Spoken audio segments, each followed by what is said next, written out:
I was lucky I had a fresh horse under me, and he kind of took care of me that night. We had so many close calls, and I can just remember, I don't want to die here. It was moving so fast that it just overtook them. All my sisters and I, we lost our houses. We just always put those cows first. There were more cowboys out there trying to move the cattle out of harm's way. The fire changed directions enough that just totally surprised them and swept over them, and there just wasn't anything that anybody could do. You spend your whole life babying them and taking care of the sick ones and trying to keep them alive, and it's tough having to go around and put a lot of them down. There's nothing out here, you know, but black ash.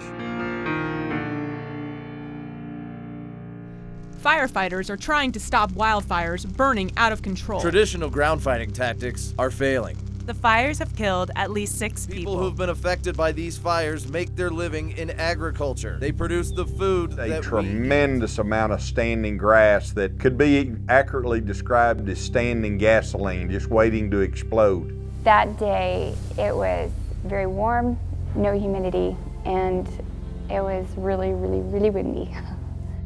Well, we quite often have the conditions that we had every single year. The big key factor is the strength of the winds, where winds are 30 to 40, gusting over 60 for an extended period of time. It just takes the slightest little spark to send a fire racing 50 miles an hour across the prairie. Your small fires are fun, that's all right to say, but you have big fires like what we just went through, there's nothing fun about them. It burned into our backyard really fast. Within 20 or 30 minutes, it was in LaForge. We had 7 trucks in a line.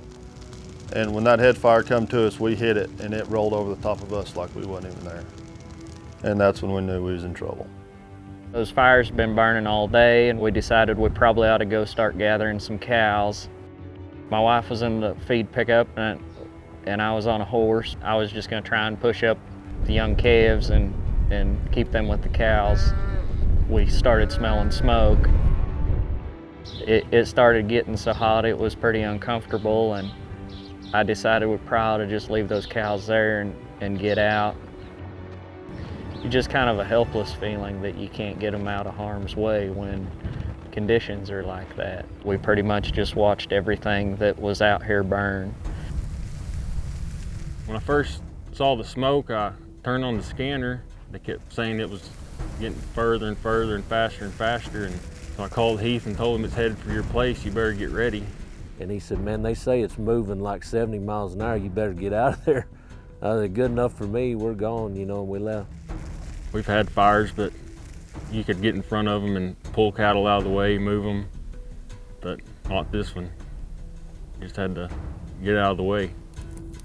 I was halfway cranked up on my trailer, and I get a phone call saying, you need to get out of there now.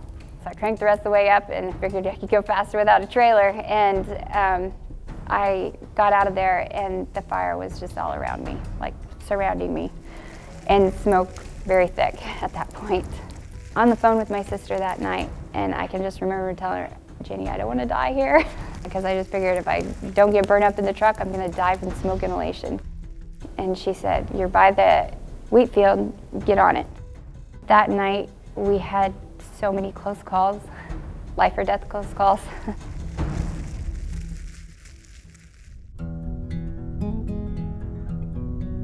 I feel like we did all we could do, considering the conditions and how fast that fire really was moving. But there's a lot of people that lost a lot. The impact on life, property, and livestock is just incredible with these big fires. Upwards of 100,000 cattle displaced, a large percentage actually killed. 3 individuals over in the LaForce fire that actually died trying to get the cattle away from the fire, but it just overwhelmed them too quick.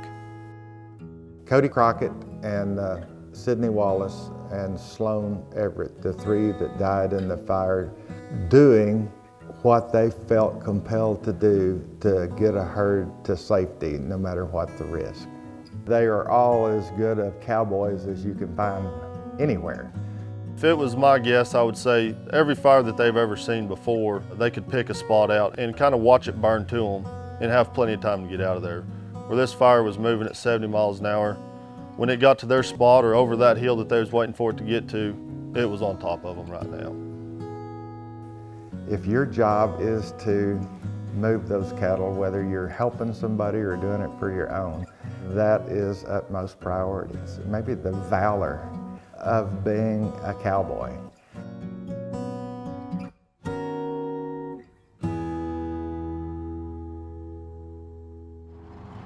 The WRCA is located, headquartered in Amarillo, Texas. It is important for people to know the association has a philanthropic arm, which is of course the Working Ranch Cowboys Foundation.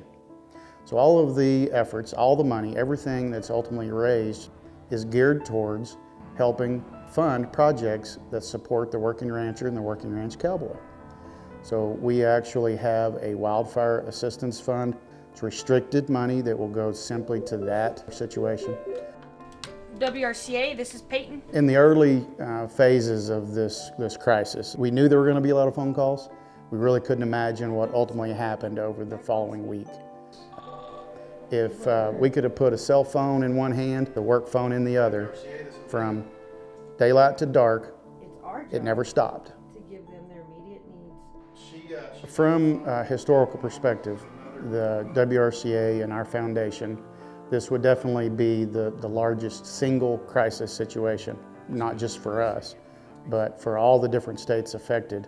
Certainly there have been other fires, there have been other drought situations, there have been tornadoes and other catastrophic situations, but the sheer acres consumed, the lives lost, the cattle numbers that are lost, structures, houses, barns, attack, equipment, horses, even sheep, dogs, pigs, I mean, it goes on and on. It probably rivals anything that we've seen in most of our lifetimes.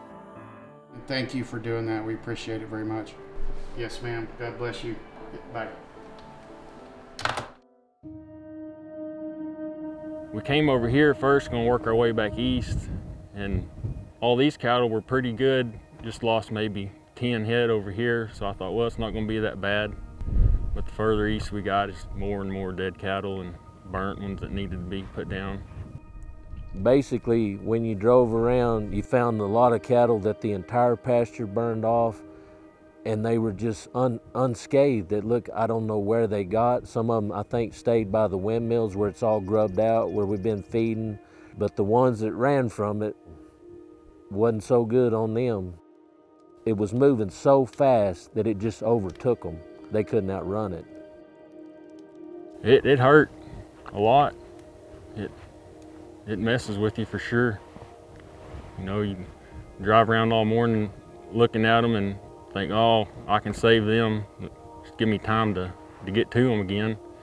And by that afternoon, there's no way you can save them. You just gotta put them down. Wes called one morning and said, hey, I got some guys here with big tractors. They want to come help with the deads. They came out and I kind of just showed them where they were, and they just went straight to work, putting them in piles where they were a good place to either bury them or get a truck to them. You don't have to go see them scattered out across the pasture every day, and just kind of getting things cleaned up make you feel a lot better about it. These cows belong to Pete Bonds, and he found a home for them. And I think the plan for now is for them to just keep them for us a little bit. I mean, there's nothing out here, you know, we having to hay them every bite that they get, and they'd just be better off and not walking around breathing this black ash. We gathered all these and loaded all of them on the trucks. I'm happy they're going somewhere where they can have a good home for a while, but at the same time, and would rather be out feeding them and taking care of them. I imagine the plan is to let it green up, you know, maybe 3 or 4 months you could bring them back.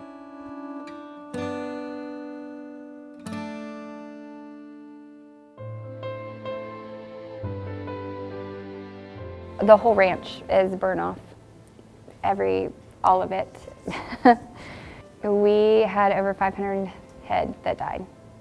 All my sisters and I, we lost our houses. There was a 100-year-old building here that we used as an office. We lost it. That's the barn. Looking at it, it's an AI shed. And 100-year-old barn, lost it. My parents' house, somehow a neighbor was able to come in from the north side. I don't know how they made it through the fire, but they did. And they were able to keep it at bay because it burnt right up to the steps of my parents' house. Don't know how they did it, but they did it. It's been just amazing how generous people have been, and I have been amazed at hay donations. I've been in charge of that, and I've got a whole list of people that want to donate. We came out here and there was some people that had gotten on my tractor and they were unloading some hay. I had never met them. They didn't know me. They just drove until they found a place that was burnt out. Come to find out they had drove up from Dallas. I shook their hand and they left. Since then, it's just been a flood of people doing that. I just can't describe the help that we've got. It kind of changes the way you think about the world. Organizations all over Kansas, Oklahoma, Texas, Colorado have banded together. They were almost, you could say, ground zero in some cases. Put themselves out there and said, we are going to be your point of contact for supplies. Bring us your hay, bring us your fencing.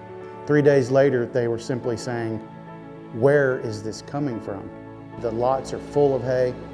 In the early days, there's reports of trucks just driving through the streets of Texas and Oklahoma and Kansas. Caravans upon caravans of 18-wheelers bringing hay to people they don't even know.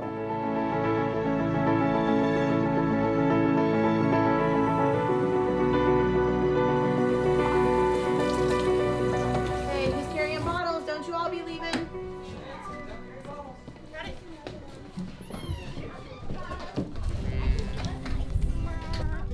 Learning about the fires was easy. We could see them. They were too close for comfort. And of course, Meade's a small town and news spreads very rapidly. It was pretty evident to me that we were going to need to be doing a lot to help for a very long time. We were out driving around trying to figure out just where to start, what needed to be done.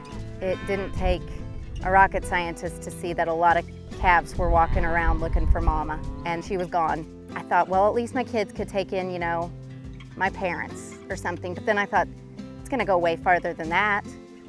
And not everybody has grandkids with moms crazy enough to agree to let them take in bucket calves. So that's when I thought, we need to find people who can do this. Our 4-H club had emailed about wanting to help at that time, and then Rochelle and I talked, and we didn't really know what we were getting into, which is probably God's way of making us still do it. Anything that ate and seemed ready and healthy and not terribly burned went directly to the trailer of the person who is going to take it home and take care of it. The producers don't have time to worry about these, and if we don't take care of them, they're just going to have to haul them off to the sale barn. I was adamant it could not cost the rancher anything and that the calves would go back to the ranchers because they don't need to lose anything else. And this is one of our ways of making sure they don't have to. I'm so proud of those kids because they're really learning a lot about responsibility, helping others without expecting anything in return, just stepping in and doing whatever we ask. The ag community, the 4-H community, when somebody needs help, we have so many people willing to step up and just do what needs to get done. If it hadn't been for neighbors, there's no way I could have gotten anything hardly done. We'd be in a real bind. We have had so much support from our local community, and then the ag community has been amazing. I want people to know what ag life really looks like. I want them to know why we do this, even in the terrible bad times. And we still do it. There are people who have years and years of rebuilding, and they aren't gonna stop to think, I can't do this. Now they may stop and think, how am I gonna do this? But I want people to see that when it's hot and windy and nasty, when it's cold and wet, and when it's burned up and there doesn't seem to be anything left. The reason I think that we can handle situations like this so well is we come from really good stock. It may be in our DNA to be able to handle hardship and tragedy with a chin up. We just take care of the cattle and the country. It hurt us for now, but it'll come back better. We're just waiting for it to rain. The rain comes and it makes everything bright and green again, and when it starts getting green, everybody starts getting happier. It's cycles, it's the seasons. We're going through a season of death and tragedy, and we'll go through a season of celebration. We're going to help people get back in the saddle, so to speak, today, 6 months, 8 months, a year from now. Hopefully the giving will still continue, and hopefully we will still be able to help people as they need it. I don't think we're through it yet. I think there's still more to come, but we're just gonna go day by day and keep fighting. That's all we know how to do.